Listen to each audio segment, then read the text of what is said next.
Chapter 1. Start in life. I was born in the year 1632, in the city of York, of a good family, though not of that country, my father being a foreigner of Bremen, who settled first at Hull. He got a good estate by merchandise, and leaving off his trade, lived afterwards at York, from whence he had married my mother, whose relations were named Robinson, a very good family in that country, and from whom I was called Robinson Crusoe, but, by the usual corruption of words in England, we are now called Nay. We call ourselves and write our name Crusoe, and so my companions always called me. I had two elder brothers, one of whom was lieutenant colonel to an English regiment of foot in Flanders, formerly commanded by the famous Colonel Lockhart, and was killed at the battle near Dunkirk against the Spaniards. What became of my second brother I never knew,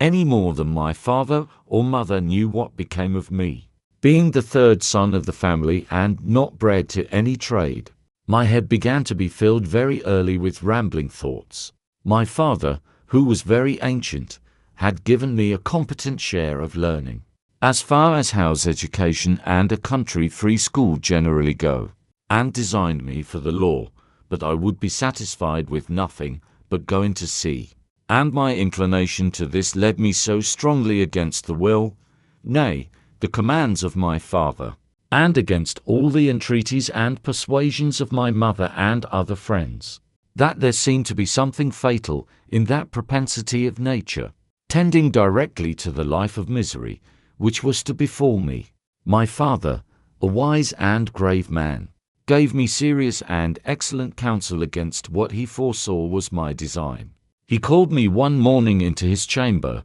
where he was confined by the gout, and expostulated very warmly with me upon this subject. He asked me what reasons, more than a mere wandering inclination, I had for leaving father's house and my native country,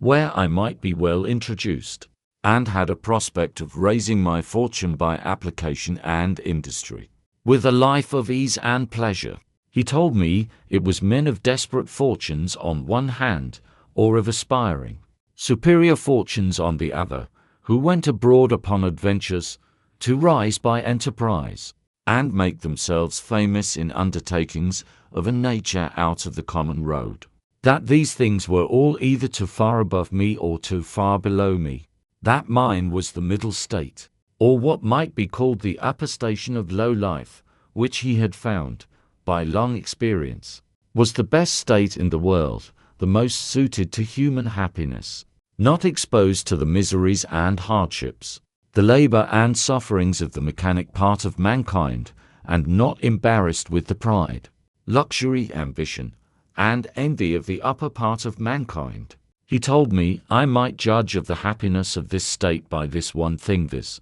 that this was the state of life which all other people envied, that kings have frequently lamented the miserable consequence of being born to great things, and wished they had been placed in the middle of the two extremes, between the mean and the great, that the wise man gave his testimony to this, as the standard of felicity, when he prayed to have neither poverty nor riches. He bade me observe it, and I should always find that the calamities of life were shared among the upper and lower part of mankind, but that the middle station had the fewest disasters, and was not exposed to so many vicissitudes as the higher or lower part of mankind, nay, they were not subjected to so many distempers and uneasinesses, either of body or mind, as those were who, by vicious living, luxury, and extravagances on the one hand, or by hard labor, want of necessaries, and mean or insufficient diet on the other hand,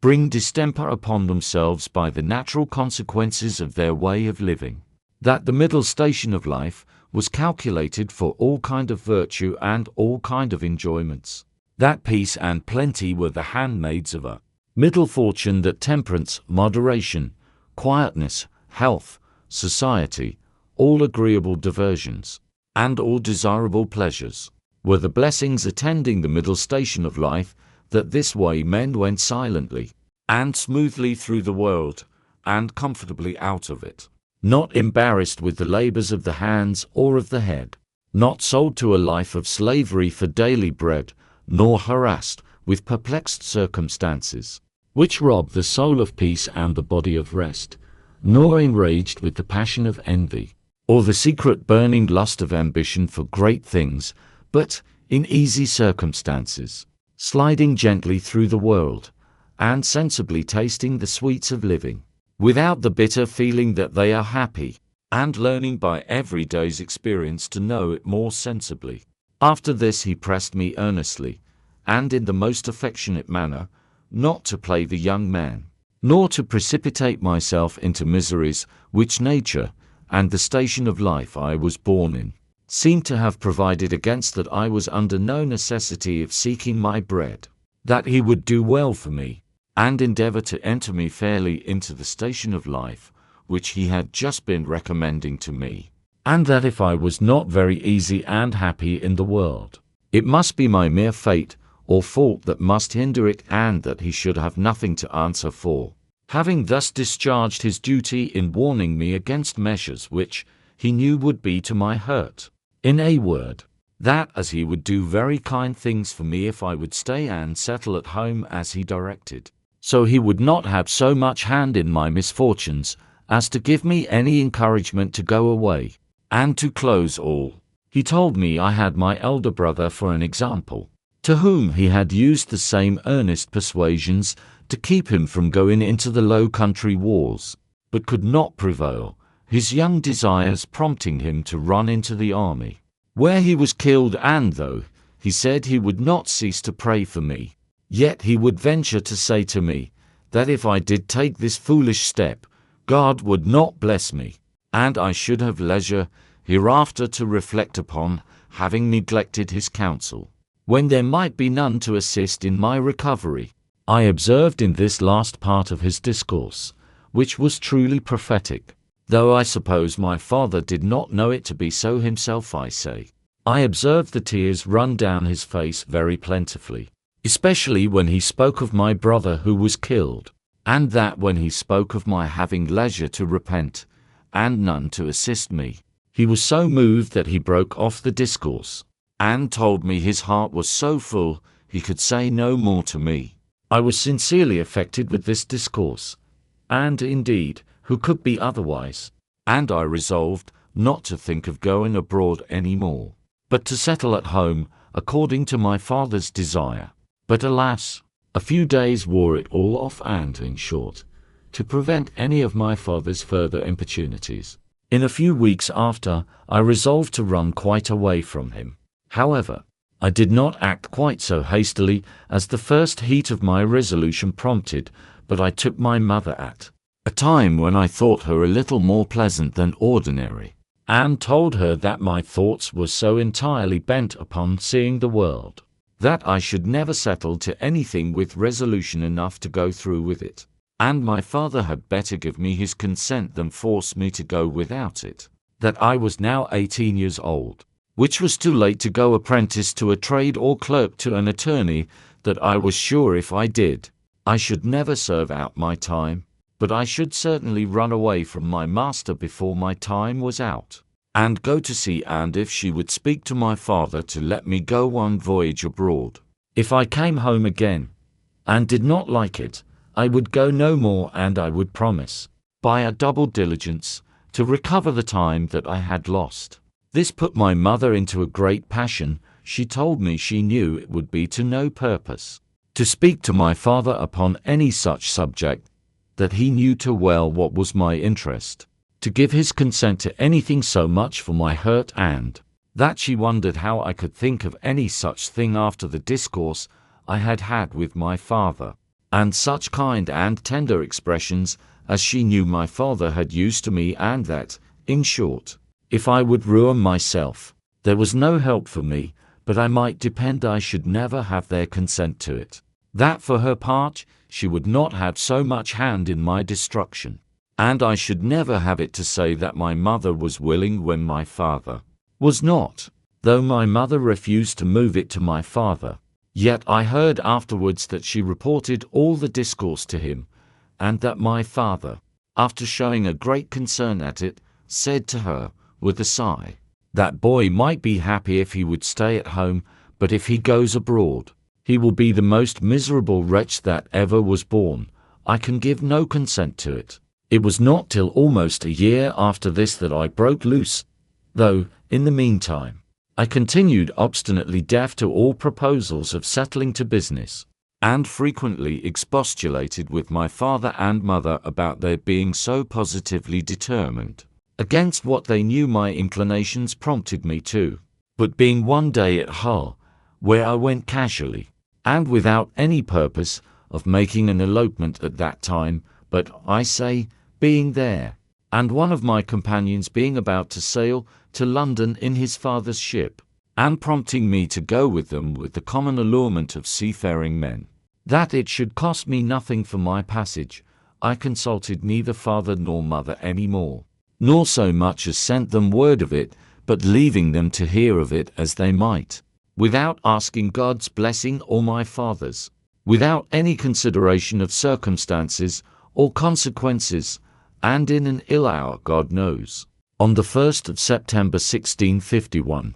I went on board a ship bound for London. Never any young adventurer's misfortunes, I believe, began sooner or continued longer than mine. The ship was no sooner out of the Humber than the wind began to blow, and the sea to rise in a most frightful manner, and, as I had never been at sea before, I was most inexpressibly sick in body and terrified in mind. I began now seriously to reflect upon what I had done, and how justly I was overtaken by the judgment of heaven for my wicked leaving my father's house, and abandoning my duty. All the good counsels of my parents, my father's tears, and my mother's entreaties, came now fresh into my mind, and my conscience, which was not yet come to the pitch of hardness to which it has since, reproached me with the contempt of advice, and the breach of my duty to God and my father. All this while the storm increased,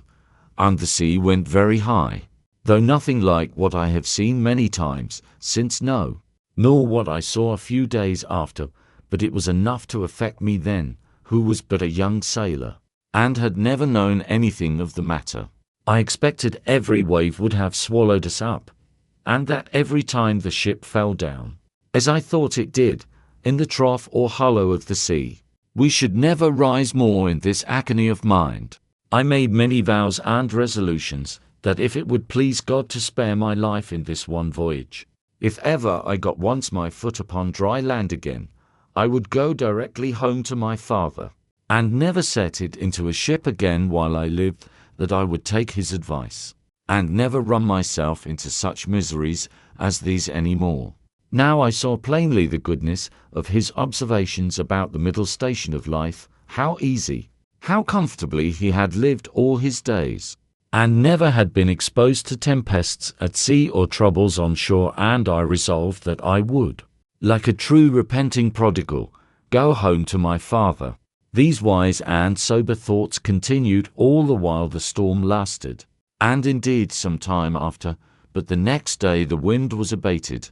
and the sea calmer, and I began to be a little inured to it. However, I was very grave for all that day, being also a little seasick still, but towards night the weather cleared up. The wind was quite over, and a charming fine evening followed. The sun went down perfectly clear, and rose, so the next morning, and having little or no wind, and a smooth sea, the sun shining upon it, the sight was, as I thought,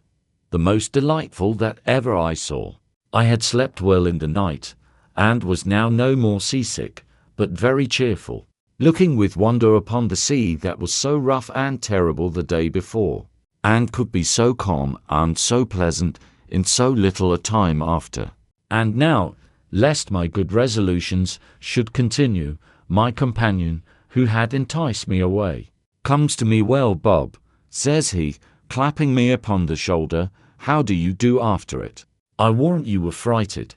Warranty you, last night, when it blew but a capful of wind." "A capful do you call it?" said I. "'Twas a terrible storm." "A storm, you fool you," replies he. "Do you call that a storm? Why, it was nothing at all give us, but a good ship and sea room. And we think nothing of such a squall of wind as that, but you're but a freshwater sailor, Bob. Come, let us make a bowl of punch, and we'll forget all that see what charming weather 'tis now. To make short this sad part of my story, we went the way of all sailors. The punch was made, and I was made half drunk with it. And in that one night's wickedness I drowned all my repentance, all my reflections upon my past conduct, all my resolutions for the future. In a word, as the sea was returned to its smoothness of surface and settled calmness by the abatement of that storm, so the hurry of my thoughts being over, my fears and apprehensions of being swallowed up by the sea being forgotten, and the current of my former desires returned, I entirely forgot the vows and promises that I made in my distress. I found, indeed, some intervals of reflection, and the serious thoughts did, as it were, endeavor to return again sometimes, but I shook them off, and roused myself from them as it were from a distemper, and applying myself to drinking and company, soon mastered the return of those fits, for so I called them, and I had in 5 or 6 days got as complete a victory over conscience as any young fellow that resolved not to be troubled with it could desire. But I was to have another trial for it still, and Providence, as in such cases generally it does, resolved to leave me entirely without excuse, for if I would not take this for a deliverance, the next was to be such a one as the worst and most hardened wretch among us would confess both the danger and the mercy of. The 6th day of our being at sea we came into Yarmouth roads, the wind having been contrary, and the weather calm. We had made but little way since the storm. Here we were obliged to come to an anchor, and here we lay, the wind continuing contrary, viz. At southwest for 7 or 8 days, during which time a great many ships from Newcastle came into the same roads as the common harbour, where the ships might wait for a wind for the river. We had not, however, rid here so long, but we should have tided it up the river, but that the wind blew to fresh, and after we had lain 4 or 5 days, blew very hard. However, the roads being reckoned as good as a harbour, the anchorage good, and our ground tackle very strong, our men were unconcerned, and not in the least apprehensive of danger, but spent the time in rest and mirth, after the manner of the sea. But the 8th day, in the morning, the wind increased, and we had all hands at work to strike our topmasts,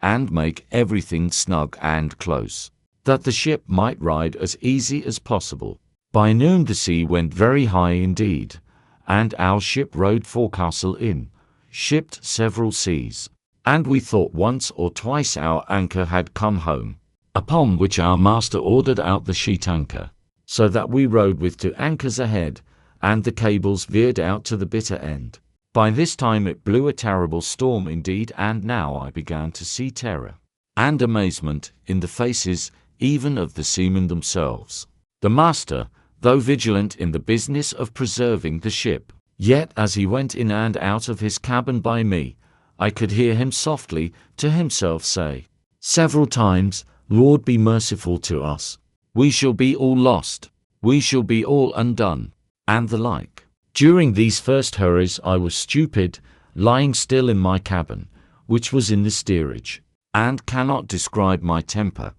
I could ill resume the first penitence, which I had so apparently trampled upon and hardened myself against. I thought the bitterness of death had been past, and that this would be nothing like the first, but when the master himself came by me, as I said just now, and said we should be all lost, I was dreadfully frighted. I got up out of my cabin and looked out, but such a dismal sight I never saw. The sea ran mountains high, and broke upon us every 3 or 4 minutes. When I could look about, I could see nothing but distress round us. 2 ships that rode near us, we found, had cut their masts by the board, being deep laden, and our men cried out that a ship, which rode about a mile ahead of us, was foundered. 2 more ships, being driven from their anchors, were run out of the roads to sea. At all adventures, and that with not a mast standing. The light ships fared the best, as not so much labouring in the sea,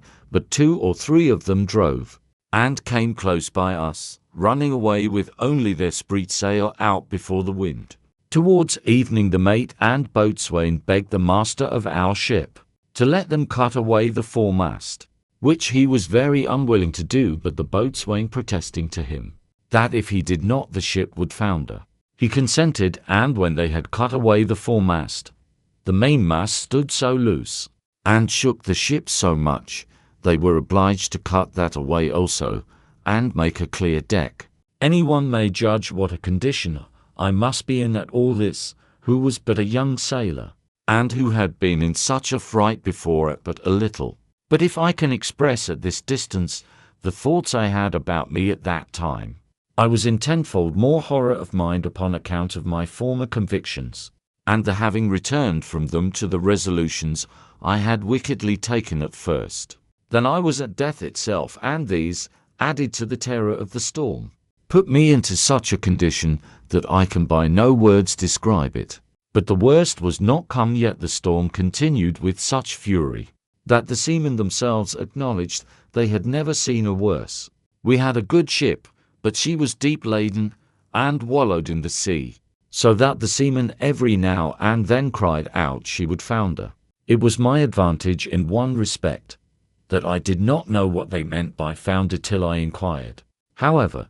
the storm was so violent that I saw, what is not often seen, the master, the boatswain, and some others more sensible than the rest, at their prayers, and expecting every moment when the ship would go to the bottom. In the middle of the night, and under all the rest of our distresses, one of the men that had been down to see cried out we had sprung a leak. Another said there was 4 feet water in the hold. Then all hands were called to the pump. At that word, my heart, as I thought, died within me, and I fell backwards upon the side of my bed, where I sat, into the cabin. However,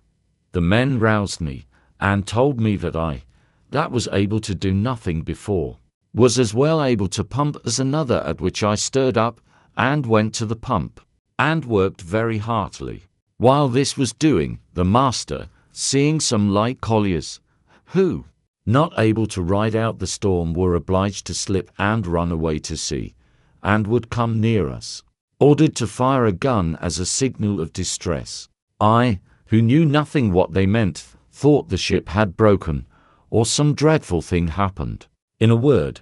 I was so surprised that I fell down in a swoon. As this was a time when everybody had his own life to think of, nobody minded me, or what was become of me, but another man stepped up to the pump, and thrusting me aside with his foot, let me lie, thinking I had been dead, and it was a great while before I came to myself. We worked on, but the water increasing in the hold, it was apparent that the ship would founder, and though the storm began to abate a little, yet it was not possible she could swim till we might run into any port. So the master continued firing guns for help, and a light ship, who had rid it out just ahead of us, ventured a boat out to help us. It was with the utmost hazard the boat came near us, but it was impossible for us to get on board, or for the boat to lie near the ship's side, till at last the men rowing very heartily, and venturing their lives to save ours,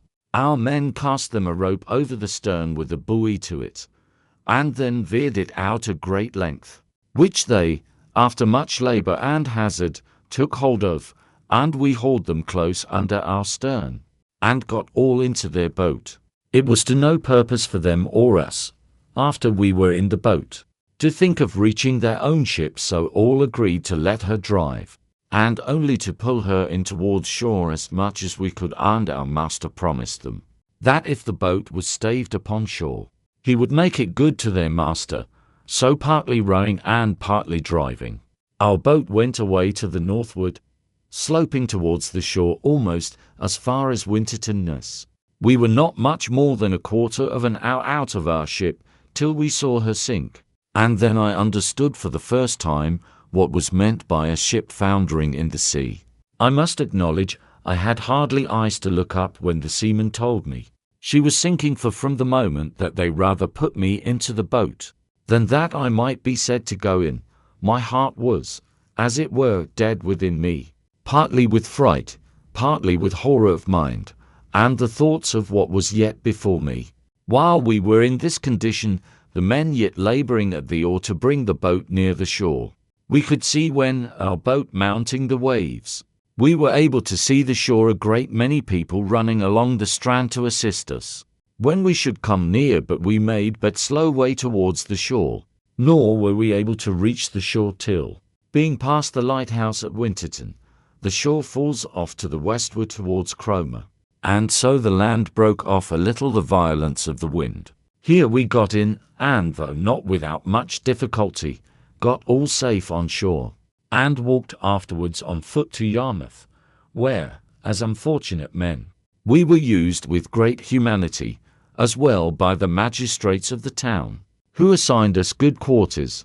as by particular merchants and owners of ships, and had money given us sufficient to carry us either to London or back to Hull as we thought fit. Had I now had the sense to have gone back to Hull,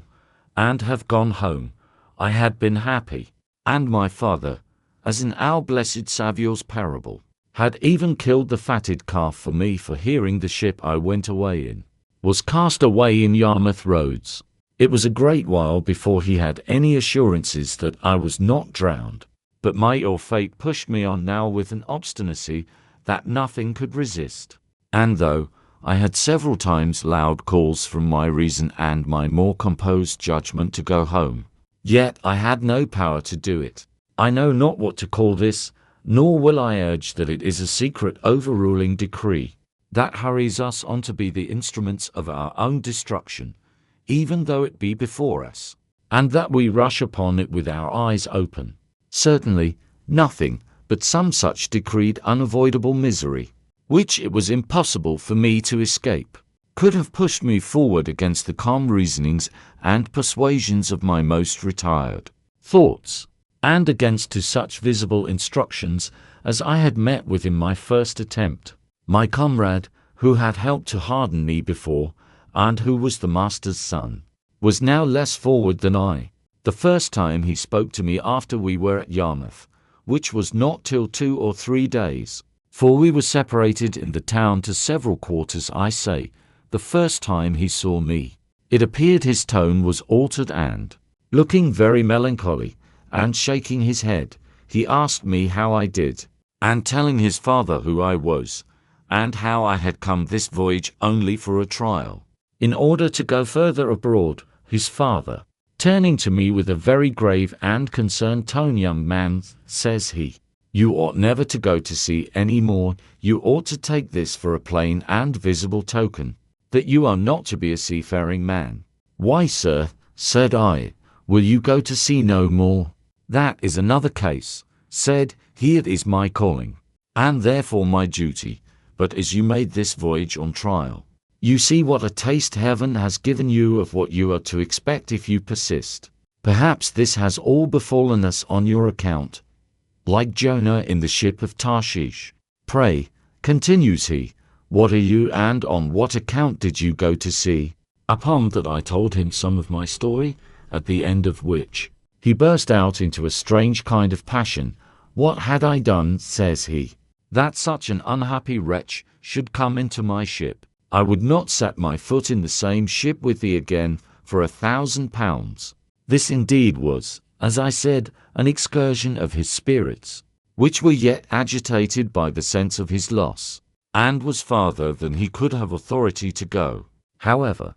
he afterwards talked very gravely to me, exhorting me to go back to my father, and not tempt Providence to my ruin, telling me I might see a visible hand of heaven against me. And, young man, said he, depend upon it, if you do not go back, wherever you go, you will meet with nothing but disasters and disappointments, till your father's words are fulfilled upon you." We parted soon after, for I made him little answer, and I saw him no more. Which way he went I knew not. As for me, having some money in my pocket, I travelled to London by land, and there, as well as on the road, had many struggles with myself what course of life I should take, and whether I should go home or to sea. As to going home, shame opposed the best motions that offered to my thoughts, and it immediately occurred to me how I should be laughed at among the neighbors, and should be ashamed to see,